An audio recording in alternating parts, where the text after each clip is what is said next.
No, I thought his guitar playing in my earlier years was quirky and a little bit light.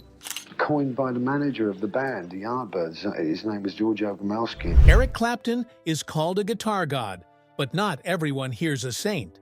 Behind the bluesy legend is a man with sharp opinions and a low tolerance for trends. When Clapton hated something, he didn't stay quiet.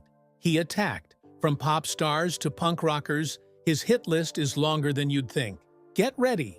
These are the sounds that made Clapton walk out, speak up, and turn his back on whole genres. 1. Cream. The electronic guitar is also dismissed as nothing but a jangling noise machine. Have you ever dreamed of being in a band with your heroes, only to find out it's not what you expected? That's kind of what happened to Eric Clapton with his band Cream. On paper, Cream looked like it would be the best band ever. It had Eric Clapton, already famous for his amazing guitar playing. Jack Bruce was on bass guitar, and he could sing too. Ginger Baker was a wild and powerful drummer. All three were top musicians in England. People called them a supergroup because they were all stars. For me, was to get a band together that was going to be a huge success. When they played together, they made a huge, loud, exciting sound. Their music was a new kind of heavy rock with very long guitar solos. It was something people hadn't heard much before. And Eric had been working with Jack. He'd been playing with Jack a bit. But if the music was exciting, what was happening when they weren't playing? It was a total mess. At first, Clapton was very excited. He really wanted Cream to be a band that played blues music with a lot of feeling. He hoped it would be like the blues bands he loved, where everyone respected each other and played for the music, not to show off. He didn't really want to be a big rock star. He just wanted to play his guitar and explore the blues. Sadly, that dream fell apart very quickly. Jack Bruce and Ginger Baker had played in a band together before Cream, and they already had big problems with each other. They really did not get along. Or too routine, then I'd want to get out, you know, I mean, just a gypsy. Their fights weren't just little arguments about songs. Sometimes their fights turned into real physical brawls. Imagine being on stage, and the drummer tries to hit the bass player with a piece of his drum set. That's what Ginger Baker reportedly did. It was, will Cream stand the test of time? And Jack Bruce would fight back just as hard, sometimes smashing his expensive bass guitar in anger. It was like a war zone, not a place to make music. Clapton was stuck in the middle of these two fiery personalities. I used to, but I don't anymore. First of all, I learned all the rudiments and things. And oh, those long solos. This was another thing that drove Clapton crazy. Cream became known for taking a simple blues song and turning it into a 20-minute jam session. While some fans loved this, Clapton started to hate it. He felt that Jack Bruce and Ginger Baker were just showing off how fast or loud they could play. It wasn't about making music together or sharing an emotion with the audience. It was more like a competition on stage. Who could play longer? Who could play louder? Clapton tells a famous story about one show. He got so tired of a long, pointless jam that he just stopped playing his guitar. He folded his arms and stood there on stage, watching the other two. Do you think Jack Bruce or Ginger Baker noticed? Nope. Choose kindness in the heart of crowd. They were so busy with their own solos, lost in their own musical worlds, that they didn't even see that their guitar player had stopped playing. For Clapton, that was a big moment. He realized that Cream wasn't really a band that played together. It was more like three solo stars who happened to be on the same stage, each fighting for attention. Just when Clapton thought band fights were the worst thing, he soon found a type of music that made him wonder if it was even music at all. 2. The Velvet Underground.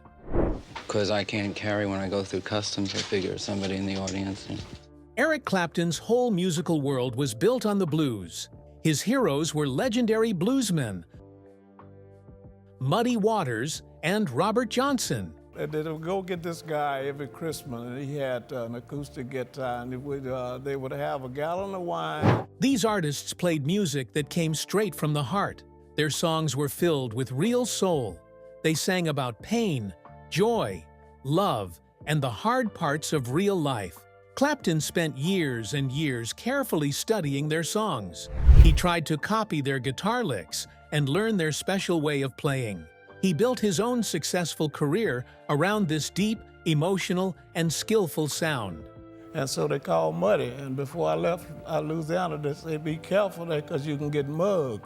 So, can you imagine what he thought when he first heard a band called the Velvet Underground? It must have felt like everything he loved and believed about music was being turned upside down and attacked. Sometime in the late 1960s, when the Velvet Underground was starting to get known, Eric Clapton went to see them play a live show. At this time, the band was working closely with a famous artist named Andy Warhol. Warhol helped them put on very wild and artsy live shows. These shows were called the Exploding Plastic Inevitable. They weren't just regular concerts. They were like a crazy mix of loud, jarring music, strange flashing lights, weird movies projected onto the band members, and dancers doing bizarre things on stage. It was a full-on art project, designed to be shocking and different. Clapton didn't stay at that show for very long. According to stories people tell, he was so taken aback by what he saw and heard that he just got up and walked out. He didn't just dislike the music a little bit. He was truly shocked, maybe even angry or disgusted. Friends said he felt like what the Velvet Underground was doing wasn't even music at all. It was so far from his idea of what music should be. So, what did the Velvet Underground sound like? Well, they didn't care about sounding polished or pretty, like many bands did. They didn't play sweet, catchy melodies that you could hum easily.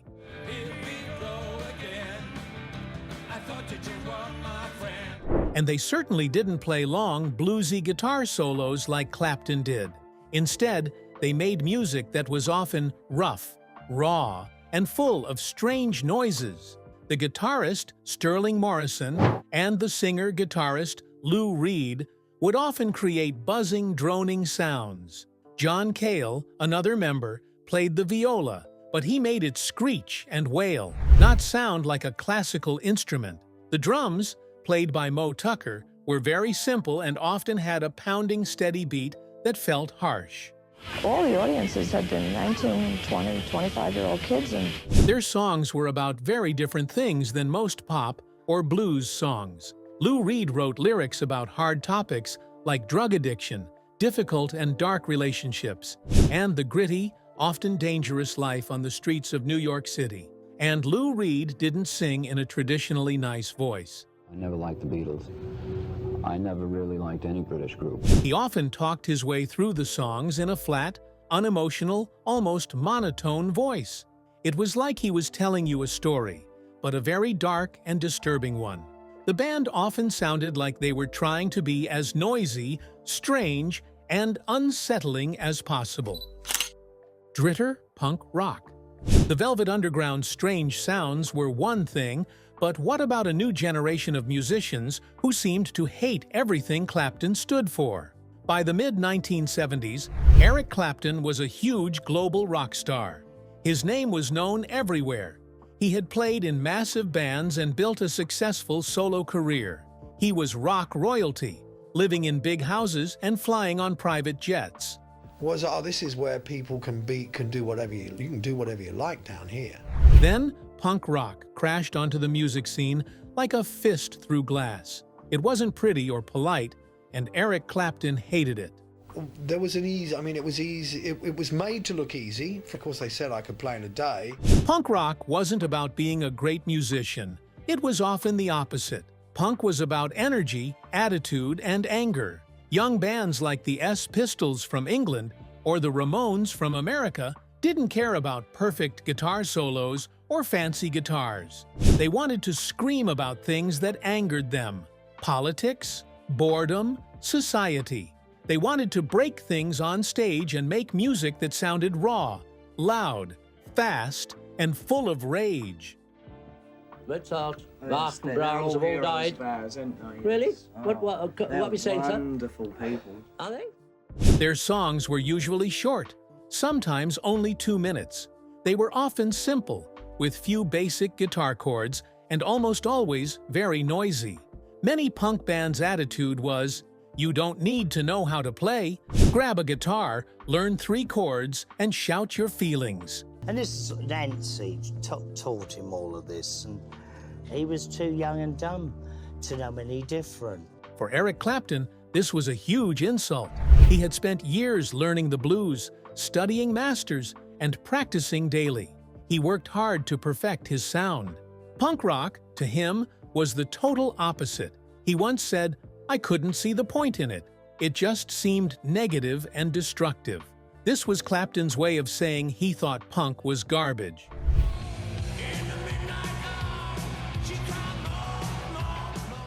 He didn't hide his feelings. In interviews, he often mocked punk bands, saying they couldn't play and didn't deserve attention. He believed real musicians earned their place by learning their craft. In his view, punk was just loud yelling and sloppy guitar playing. Some say he joked, "If you can't play, you're a punk," drawing a clear line between himself and this new wave. My personal point of view, it was a great time in my life because I was in my early 20s and... But Clapton's hatred for punk went deeper than just the sound. It was also about what punk stood for. Punk didn't just want to shake up music, it wanted to destroy the old ways. Punk bands called stars like Clapton dinosaurs. They saw them as rich, out of touch, and boring. Punk was meant to be wild, messy, and full of raw energy. Clapton just saw a chaotic mess with no soul or musical value. He couldn't understand why young people liked it. Why were these bands so angry? Why their ripped clothes and wild hairstyles? Why were they proud of not playing well? Clapton's world was about clean sounds, smooth solos, and deep emotion. Punk wanted to punch a hole in that world. Some older rockers like Pete Townshend from The Who found punk exciting. They said it reminded them of early rock and roll, loud and rebellious. But Clapton disagreed. He saw punk as a step backward, like throwing away musical progress. I guess John Mayall was, when I was first finding my feet as a blues guitar player, and I was being... He probably thought punk would fade quickly, but it didn't. Punk became a cultural movement, leading to new bands, styles, and ways of thinking about music. Eric Clapton stayed away.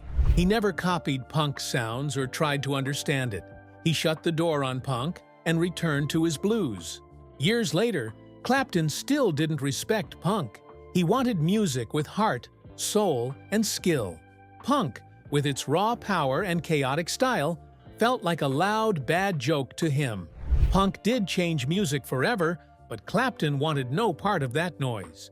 If punk's rage was too much, what about a band that sounded like gods, but made him just as uneasy? That part of your life is always exciting because you feel like the world is your oyster. Czwarty, Led Zeppelin.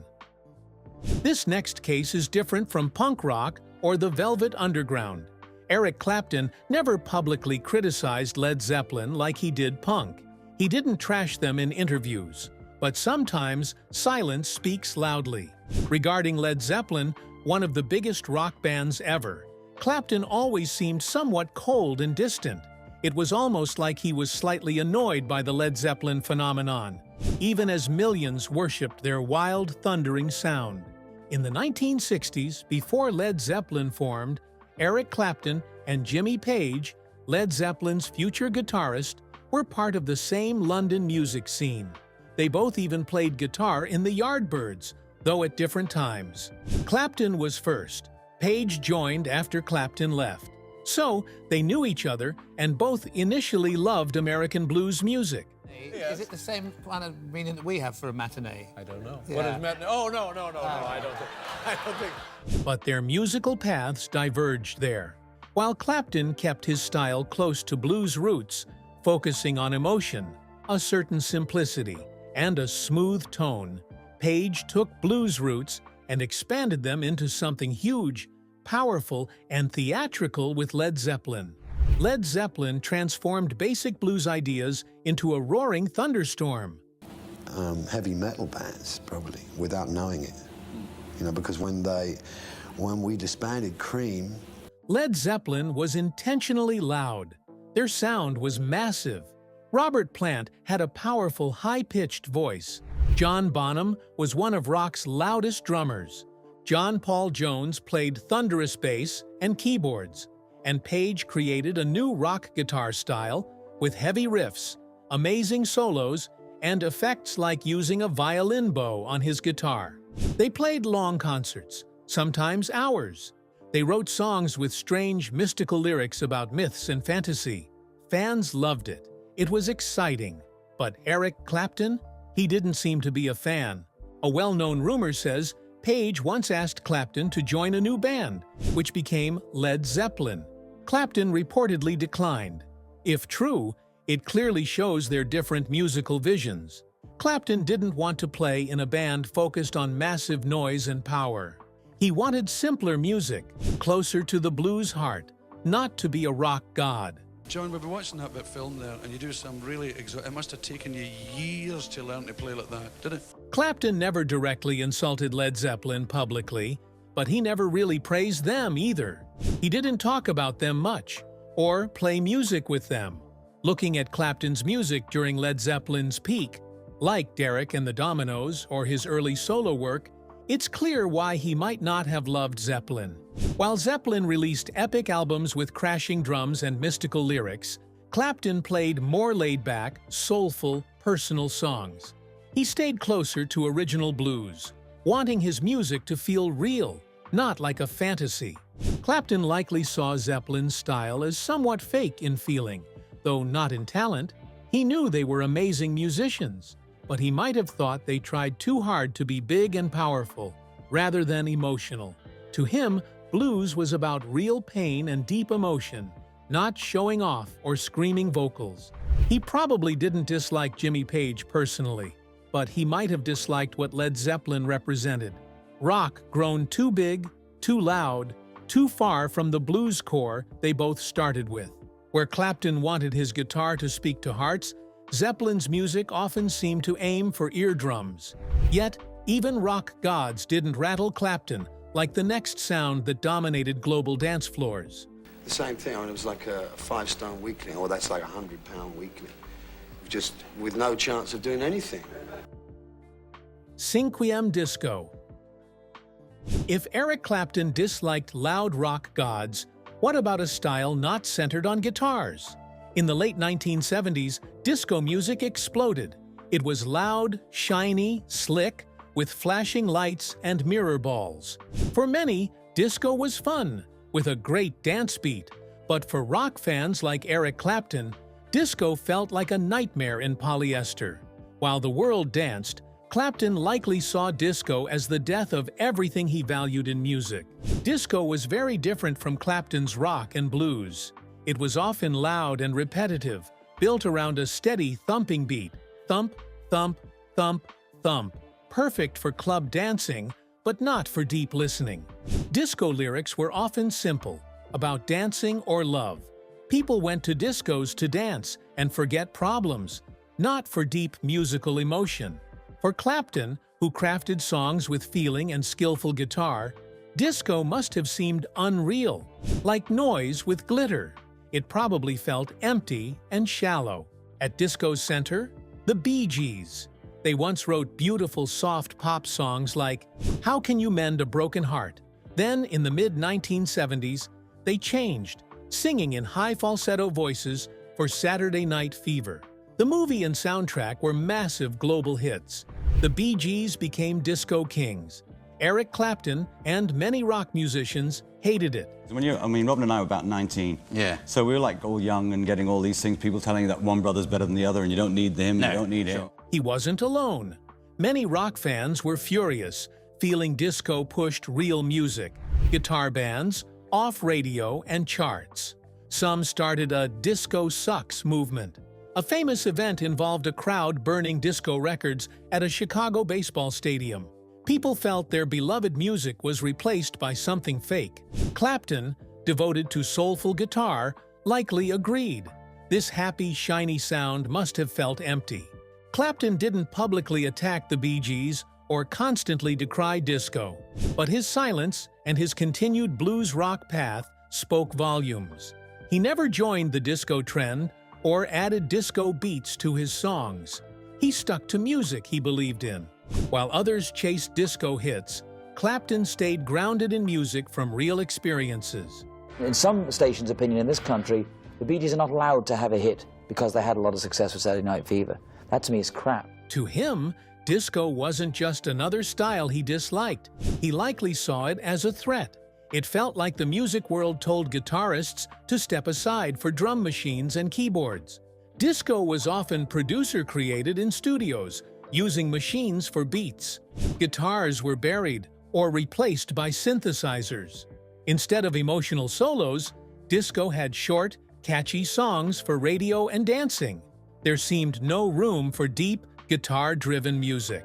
While the Bee Gees were talented, writing catchy songs, singing harmonies, producing hits, Clapton probably didn't care regarding their disco music.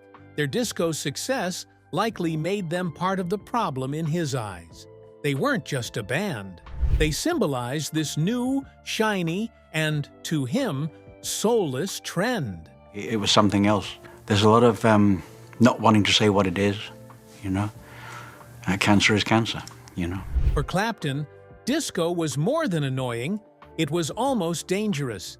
He felt it displaced music he loved, replacing emotion with style, musicians with machines. Worst for a guitar god, it made the electric guitar, his trusted voice, seem unimportant. So, Eric Clapton didn't just dislike disco. He saw it as everything music shouldn't be. Fake, shallow, built to sell, not to feel. While disco stars danced to chart tops, Clapton stood firm with his guitar, likely viewing disco with disappointment. Eric Clapton worshipped the blues, but hated what music became. Was he a wise protector of real art, or just a bitter gatekeeper? Tell us what you think. Like and subscribe for more.